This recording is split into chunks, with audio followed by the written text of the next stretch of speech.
welcome to the Sanctuary, a safe space to speak from the heart. I'm your host, Israel, and my guest today is super talented artist Jessica Sevier. If I said that right. Thanks for coming to the Yep. Sanctuary today.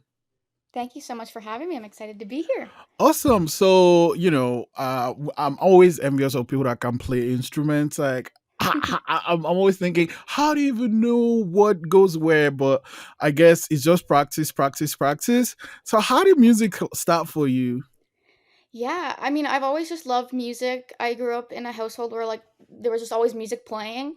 Nobody was really musically talented in my family. Like nobody played instruments, nobody really did anything, but I just loved music and I just started singing and I took lessons and I just kept practicing and I kind of just would pick up instruments and just feel like I could play them and just figure it out by myself. And I just found that I had the ability to pick up things and play them and learn how to do it. And I just loved it so much that I just never stopped. And I started writing and playing all the instruments I could figure out and just, being around people that do the same. And I've just grown a career out of it and had so much fun doing it.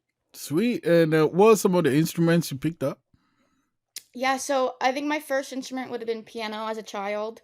I took lessons and I just didn't like it, so I taught myself how to play after, which was more fun. I would learn by ear, just play a song and then just play it back on the piano, and that's kind of how I got into piano, and that was my first love was playing that instrument.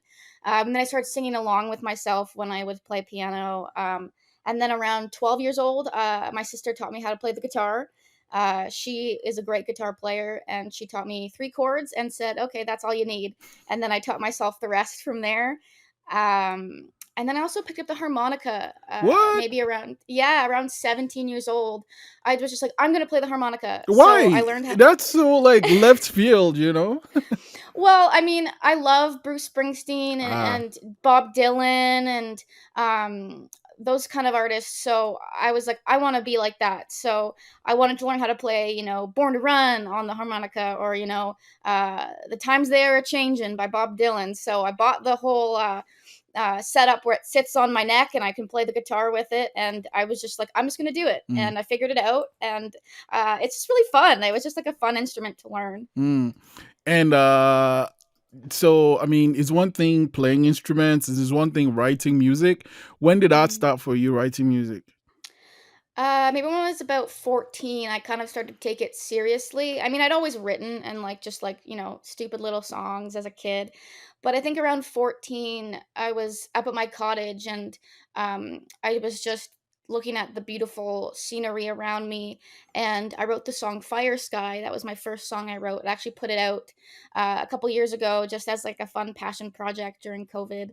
And that was the first song I ever was like, yeah, I think I want to write music. Like, this is really fun. I think this tells a story. This is really cool. And I just like never stopped from there. I just kept writing, and I've written some bad songs, I've written some good songs, and you just got to keep trying. What do you love about writing music? I think it's just the only way I can really express my emotions. And it's just the easiest way for me to tell people how I'm feeling or what's going on in my life. I've never been really good with talking and like expressing things that way. And, talking to people, I get very anxious, but music, like, it's just so easy for me. It just comes out naturally. And I'm like, this is how I'm feeling. This is what's going on. I can't say it, but I'm going to sing it. And maybe you'll understand a little bit better. And I can feel a bit better that I've gotten that off my chest. Mm, mm.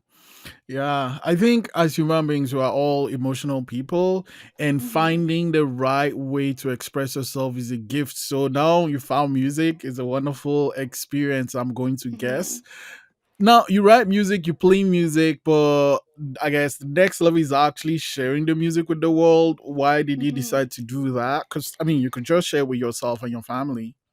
Yeah. I guess I just always dreamed of having people listen to what I've written and listen to me sing and listen to what I have to say. And I guess, you know, as a young adult, it's such a hard part of your life. Like, you're trying to figure out so much. And I think a lot of people struggle with that. And I would just hope that, I put this music out there. Maybe people listen to it and, feel a bit better about what they're going through because, I said it and they're like, oh, I was maybe too afraid to say this. But now I can listen to someone else talk about it and I feel a lot better. or, oh wow, someone had the same experience as me. I'm not so alone in what I'm going through. And I think it's a really hard part of growing up is, finding people who you can express things to, and who you can confide in. And I think as an artist, I just want people who listen to be like, I want to be friends with her, or like, she's a really great person. Like, she's doing the same thing I'm doing. We're all just trying to figure it out. And I think if one person takes that away from my music and it's just like, yeah, this is safe. This is like a safe space. I think that's, I've done my job and people are liking it. And, I've grown a fan base, and I guess people are listening and relating. So that's what really makes me go forward and keep wanting to do it. Hmm. Um, you mentioned Bob Dylan and Bruce Springsteen, I believe. I'm Hmm. guessing they have some influence in your music style, your tastes, and the music you put Yeah. out. Who are some of the other artists that inspire you to create what you do? John Mellencamp's a huge one. He was probably one of the first songwriters I fell in love with. He's so honest, he's so true, he doesn't hold back, and he just makes really awesome, amazing music, and it inspires me a lot to write and have an opinion about things. I think that's what's really hard in music, is to find your sound and your opinion and your voice. And I think he gave me the strength to make my own voice and say things that could be a little controversial. And that was a huge inspiration. Another one, I love 80s metal, 80s hair metal.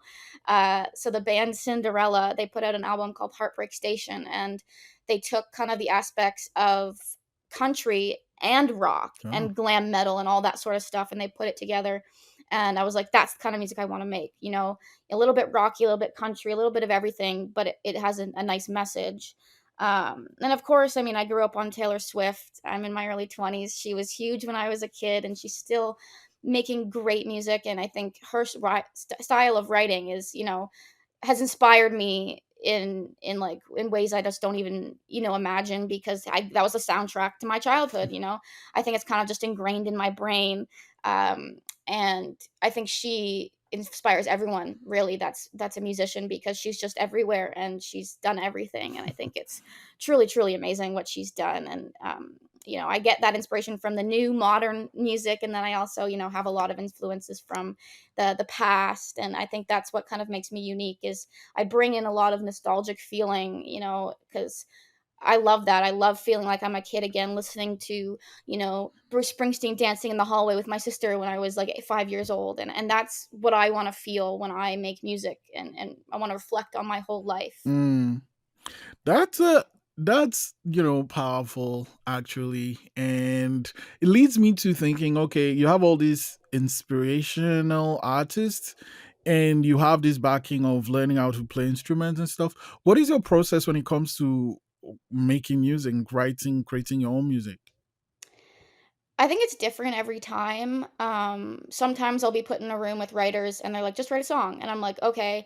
To me, that's not as inspiring, and I don't find I'm as creative when that happens. I still will write a great song and we'll have fun, but I think, the best music for me comes when I get an idea spark and I'll write it down, and then I'll, over the next few days I'll like keep putting notes into that idea, and I'll have this written out. And then when I have a moment of creativity or a moment to myself, I'll go down and I'll get a guitar and I'll sit down and I'll kind of hash out the ideas that I have, and just write a song. And it usually comes out like, if the song is good and it's gonna work, it'll come out really fast in maybe like 20 minutes to an hour. Wow. That's when I feel I have the best songs, is when they just flow. Sometimes you'll sit there with a really good idea and you just can't get it out in a good way, and that's when I'll take those ideas to other writers and we'll, have different perspectives on it. I think different songs come about in different ways, but my favorite way of doing it is, yeah, having an idea, sitting down by myself with a guitar and writing it out. And I find that's when I get my best music and best thoughts out into song. Mm, mm, mm. Well, so let's talk about the music video for Legends of the Summer. Love it. And I Thank kind of see you. this blend of, like, the past and now. Starting out the video with you playing a record and all that. What was the idea behind the video? What is this song Legends of the Summer about? Yeah, so the video, I really I mean, I got this song, and the first time I heard it, I was like, "I know what I wanna do with this. This is my sound. This is how I can really introduce my retro style to the fans that I've already made with the more modern stuff that I've put out," and I was like, "I wanna go down this route of just being really true to myself," and so the song was perfect for that. I took it to my producer, I was like, I want nostalgia. I want, 70s rock. I want modern country. I want all of it mixed into one. And he totally got the idea. His name's Matt Cable. He's a good friend and he is just incredible, is an incredible brain for production and music. And he really just took everything I wanted and put it in the song. And it's a song about, nostalgia and, living like you're a legend with that teen romance feeling when there's no rules and all that sort of stuff. So to me, it was the perfect song to, put all these retro ideas into the nostalgia. That's the point of the song. So it was a really great way for me to do that. And I, of course, wanted to make a video because I'm like, I have such strong visuals of this song and I'm like, I need this to look like, 70s, 60s, retro, everything I can do to make it really true to who I am. So I found this mansion out in Stouffville, Ontario that was for rent for videos.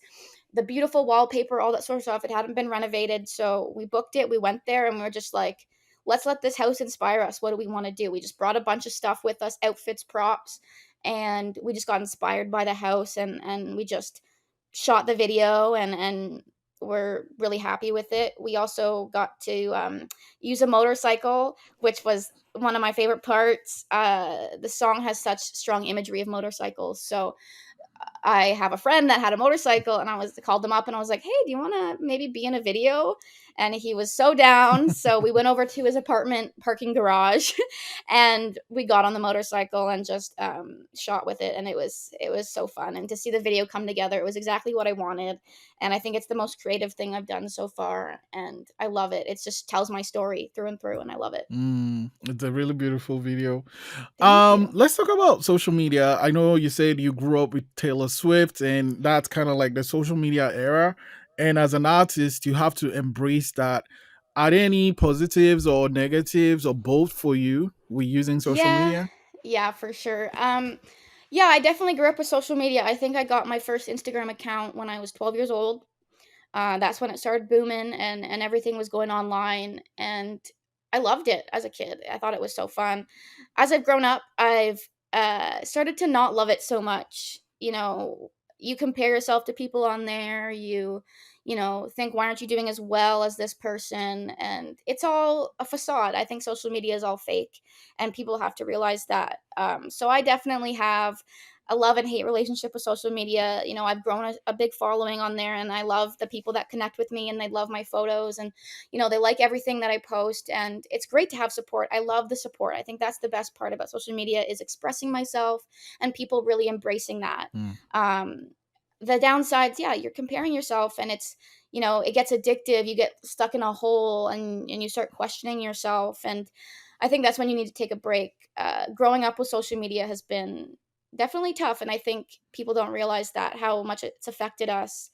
I mean, I love it and I hate it, and it's just something you have to deal with as a public person, as a musician. You have to promote yourself. You have to be on social media. You have to always be available. So I don't really get a choice, but I make the best of it and I try and, get off social media when I find myself going down a hole or comparing myself and, you know, I have to think of the positives when I'm on it and then when I'm sharing things and, you know, enjoy the positive reactions and love and support that I get. Wow. Okay, that's profound, and I think one of the best ways to approach social media because you kind of need it, but you also have to Mhm. find that balance. Talking of legends of the summer, summer is here. Time for festivals and performances, and I have to say Yeah. thank you for Not by Northeast for giving me the opportunity to talk to you.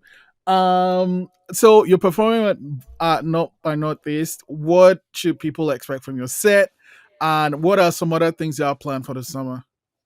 The set for North by Northeast is gonna be fun. I'm very excited. Lots of rock and country stuff.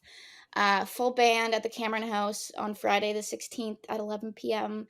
We always have such a high energy show, and I'm really excited to perform. Coming up for this summer, I'm gonna keep playing in Toronto. I have a few things going on. Gonna be at the CCMAs, playing the Diamonds in the Rough showcase. Lots of food truck festivals coming up. Everyone, if you want to check it out, social media is where I post all the dates. I'm doing a few acoustic sets going around, and just a lot coming up. So many dates that are going to be posted, and just so much fun. And I'm so excited to be able to share my music with people and travel all around, and give them a good time as well as have a good time myself, and just embrace the music. So there's going to be a lot coming up. Hopefully more coming up next year, more new music, all that sort of stuff. But my social media as well, I'll post all the dates and everything. Mm. Talking of social media and posting all the date, what is your Instagram?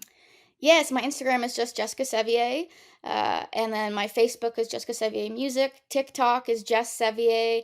If you look up my name, I'm everywhere. My website's jessicasevier.com. Everything is linked on there if that's the easiest way to get it. But you could just Google my name and it'll all pop up. Great. Any new videos coming in pipeline? Not that we have filmed. There will be new videos, as the new music comes out. I've been loving making the music videos. Maybe I'll put out some live performance videos. There's a few things that I have in the tank, so just keep watching out. Yeah. Awesome. Oh my God, Jessica, thank you so much for the time and sharing so much. But actually, you know what? Before I let you go, I have this question for you. You've Mhm. kind of followed this passion, something you loved, and you've turned it into a career. There's someone out there watching and is like, "Ah, I want to be a singer, whatever, something creative." What advice would you have to share based on what you've learned so far? Just don't give up. I think that's the biggest thing. Be true to who you are. Trust your gut.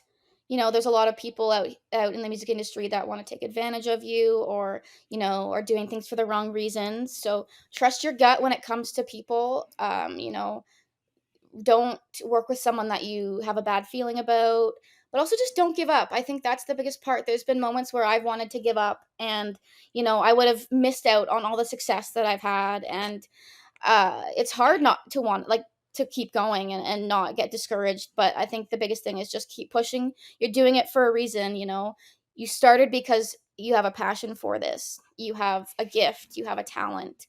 And if you want to keep doing that, if you want that to be your life, just keep going, and don't let people tell you no. Um and and just push through. Wow. Jessica Sevier, thanks so much for coming to the sanctuary today. I can't wait to enjoy your set and whatever new thing that's coming up from you. Thank you. Thank you so much. I had such a great time.